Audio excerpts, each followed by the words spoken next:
अपने पराए। घर की लड़ाइयां कितनी भी हो, लेकिन ये भी सच है कि किसी पर कोई आपत्ति हो तो अपना ही परिवार साथ देता है। भैया, मेरे पीछे पुलिस लगी है, प्लीज मुझे बचा लो। रवि और राज दो भाई, लेकिन दोनों में कभी नहीं पची। अरे क्या हुआ छोटे, क्या कर दिया तूने?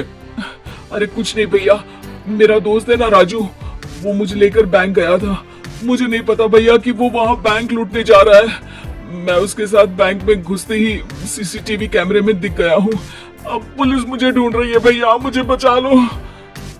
राज कुछ सोचता है, फिर कहता है, ओके, तुम यही रुको, मेरा एक दोस्त पुलिस में है, मैं बात करता हूँ। तभी वहां रवि की बीवी राज की बीवी के साथ आ जाती है। तुम लोगों के घर जब तक पुलिस का आना जाना है, बच्चों को यहीं छोड़ दो, उन पर असर ठीक नहीं पड़ेगा। तभी वहां पुलिस आ जाती है। चलो चलो, कौन है रवि, थाने चलो। मैंने कुछ नहीं किया, मुझे कुछ नहीं पता। अरे वो तो पुलिस स्टेशन चलकर ही पता चलेगा कि कुछ पता है कि नहीं, चलो। कहानी का फ्लैशबैक। भैया, मुझे मेरे मकान में हक चाहिए ही चाहिए। अरे लेकिन छोटे, अभी मेरे बच्चों पर काफी खर्चा है, तेरी भाभी की भी तबीयत ठीक नहीं रहती, बजट बिल्कुल नहीं है कि मैं अलग होकर रहूं। देख लो भैया, 1 महीना है तुम्हारे पास, जल्दी से घर खाली कर दो।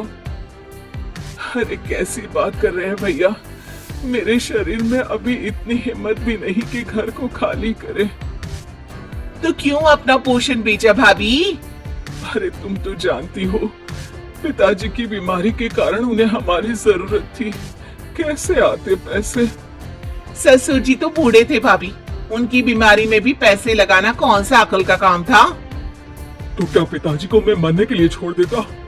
अरे रवि, तू तो समझ, पापा को हमारी जरूरत थी, उन्होंने हमारे लिए हर वो काम किया जिससे हमें खुशी मिले। बैक टू रवि, जो जेल में बैठा है। ये मैंने क्या कर दिया था? मैं ना पिता का हुआ ना ही भैया का, मेरे साथ जो हो रहा है ठीक ही हो रहा है। तभी वहां पुलिस वाला आता है। रवि, तुमसे कोई मिलने आया है। भाभी, आप यहाँ क्यों आई? पुलिस स्टेशन है ये भाभी। भैया, आपकी जगह मेरा भाई होता तो क्या मैं नहीं आती? अच्छा, ये खाना ले लीजिए, खा लीजिएगा। आपके भैया लगे हैं वकीलों और पुलिस वालों से बात करने में, डरने की कोई बात नहीं। जब आपने गुनाह किया ही नहीं तो सजा भी नहीं मिलेगी। रवि भाभी को देखकर रोने लगता है। घर में साक्षी चुपचाप बैठी होती है कि तभी सोनम कहती है, अरे साक्षी, क्या हुआ, परेशान क्यों हो रही हो? भाभी, अभी अभी पुलिस स्टेशन से खबर आई है, इन्हें बड़े जेल में शिफ्ट किया जा रहा है। मैं क्या करूंगी भाभी? रो मत, हम अच्छे से अच्छा वकील करेंगे। लेकिन उसमें तो बड़े पैसे लगेंगे दीदी, हम इतना पैसा कहां से लाएंगे? अरे क्यों, ये मकान है ना, और मेरे कुछ गहने भी है। साक्षी की आंखों में पानी आ जाता है। पर दीदी, ये तो आप और भैया की मेहनत की कमाई है। पापा के बाद भी तो हम लोगों का सब खत्म हो गया था। पापा को तो बचा नहीं पाए, लेकिन भैया को जरूर बचा लेंगे, और भगवान चाहेंगे ना तो दोनों भाई मिलकर इससे भी बड़ा मकान खड़ा कर लेंगे। साक्षी। थोड़ी देर में राज वहां आता है। सोनम सही कह रही है साक्षी, पैसों की कमी के कारण किसी भी बेगुनाह को सजा नहीं मिलती। राज एक अच्छा सा वकील करता है। सोनम और साक्षी बचाए पैसे और अपने गहनों को बेचकर रवि का केस लड़ते हैं और जल्द ही रवि जेल से बाहर आ जाता है। रवि राज को गले लगाकर कहता है, भैया मुझे माफ कर दो, मुझे साक्षी ने सब कुछ बताया है। भैया, आपने मुझ पर विश्वास किया, मेरे लिए दिन रात मेहनत की, भाभी ने अपने गहने तक बेच दिए। भैया, आपने तो पापा के लिए भी पैसे नहीं देखे, लेकिन मैं बहुत ही सेल्फिश निकला। भैया, एक आखिरी बार मुझे माफ कर दो, मैं शर्मिंदा हूँ। अरे भाई, अपने तो अपने ही होते हैं, पापा ने हमारे लिए क्या नहीं किया ये तुम्हें बताने की जरूरत नहीं है मुझे, और फिर तू तो मेरा भाई है। पैसे से बढ़कर रिश्ते होते हैं भाई।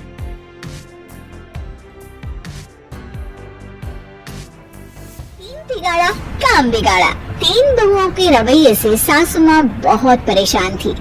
दरअसल बात ये थी कि तीनों बहुओं में किसी बात को लेकर अनबन हो गई थी। तब से ही तीनों एक दूसरे से मुंह फुलाए रहती थी। ना कोई सीधे मुंह किसी से बात करती, ना किसी का कहना मानती। पड़ोसी भी इस बात को जानते थे और जाने कैसे कैसे बातें भी करते। इसीलिए सासू माँ ने तीनों बहुओं को तुरंत अपने कमरे में बुलाया। मैं कई दिनों से देख रही हूँ, तुम तीनों अलग अलग सारे काम कर रही हो। ये सब नहीं चलेगा, तीनों को मिलकर ही काम करना पड़ेगा। सास की बात सुनकर एकदम से बड़ी बहू बोल उठती है। नहीं मम्मी जी, मैं इन दोनों के साथ कुछ नहीं कर सकती। मैं इस घर की बड़ी बहू हूँ, फिर भी ये मेरा कहना बिल्कुल भी नहीं मानती। अरे जेठानी जी, जानबूझकर मुझे डबल काम करवाती है आप। और छोटी मुझसे टेढ़े मुंह ही बात करती है। इन दोनों के बीच हमेशा सैंडविच बन जाती है मेरी, और मैं हमेशा आलू की तरह बीच में मसली जाती हूँ। मम्मी जी, इन दोनों को लगता है कि मैं छोटी हूँ तो इनके पैरों तले दब जाऊंगी, लेकिन नहीं, मेरा भी उतना ही अधिकार है जितना इन दोनों का है। भैया ये दोनों मेरी चुगली करने के लिए मुझे क्या कम समझ रखा है। तीनों बहू एक दूसरे से बहस करने लगती है और सास दोबारा ये देखकर टेंशन में आ जाती है और सबसे कहती है, चुप हो जाओ, अब से तुम तीनों सारे काम एक साथ करोगी, आंख बंद करके एक दूसरे की बात सुनोगी। तुम तीनों इस बात को गांठ बांध लो, वरना अगली छुट्टियों में तुम्हारा अपना मायके जाना कैंसिल। सास की बातें सुनकर डर के मारे तीनों हामी भर देती हैं। जी मम्मी जी, मैं समझ गई। हाँ मम्मी जी, जैसा आप कहें, आप जो कहेंगे मैं वही करूंगी। तीनों बहू सास की बात को गांठ बांध लेती है और वादा करती है कि अब से सारे काम वो तीनों एक साथ मिलकर ही करेंगी। ये सब देखकर सास खुश हो जाती है और वहाँ से चली जाती है। नीचे जाकर वो देखती है कि घर में शर्मा जी आए हुए होते हैं। सास जोर से आवाज लगाकर कहती है, अरे बहू, जरा चाय बनाकर तो लाना, शर्मा जी आए हैं। सास की बात सुनकर तीनों बहू तुरंत किचन की ओर भागती है और चाय बनाना शुरू कर देती है। मुझे तो एकदम मसाले वाली कड़क चाय पसंद है, तो हम शर्मा जी के लिए मसाले वाली चाय ही बनाएंगे। अरे नहीं दीदी, गर्मी के मौसम में मसाला चाय कौन पीता है? मैं तो शर्मा जी के लिए इलायची वाली चाय ही बनाऊंगी। ये कैसी बात कर रही हैं आप दोनों? मेरी मम्मी ने सिखाया है कि मेहमान को ज्यादा दूध और शक्कर वाली चाय देनी चाहिए, वरना वो घर वालों को कंजूस समझते हैं। तो मैं तो शर्मा जी को ऐसी ही चाय दूंगी। तीनों बहुएं अपने अपने तरीके से चाय में शक्कर, मसाला, पत्ती सब डाल देती है। उबलने के बाद तीनों मिलकर चाय बाहर लेकर जाती है और शर्मा जी और सासू माँ को देती हैं। चाय पीने के बाद शर्मा जी सासू माँ को देखकर शर्मा जाते हैं और शर्मिंदा महसूस करते हैं कि आखिर उन्होंने चाय पीने के लिए हामी क्यों भरी। सासू माँ भी चाय पीना शुरू करती हैं और कहती हैं, अरे बहू, ये कैसी चाय बनाई है? चाय है या मीठे दूध की बासुंदी? हाँ, चाय अच्छी नहीं लगी क्या? कोई बात नहीं, हम पराठा बनाकर लाते हैं। चलो चलो अंदर। हाँ चलो। हाँ आती हूँ मैं भी। नहीं नहीं, मेरा पेट चाय ने चौपट कर दिया, वही काफी है। पराठे से पोपट नहीं करवाना, मैं तो चलता हूँ। शर्मा जी चुपचाप पतली गली से निकल जाते हैं। अगले दिन सास बहुओं से कहती है, अरे बहू, जाओ जाके ऊपर के गेस्ट हाउस की सफाई कर दो।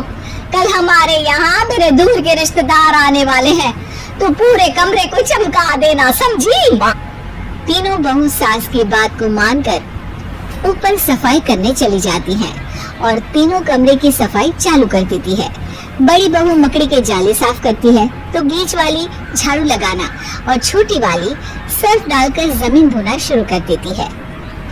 अरे दीदी, जेठानी जी, अभी मैंने पूरी फर्श धोई और आप फिर से धूल नीचे गिरा रही हैं। और मछली जेठानी जी, आप बिना झाड़ू की धूल यहाँ छटक रही हैं।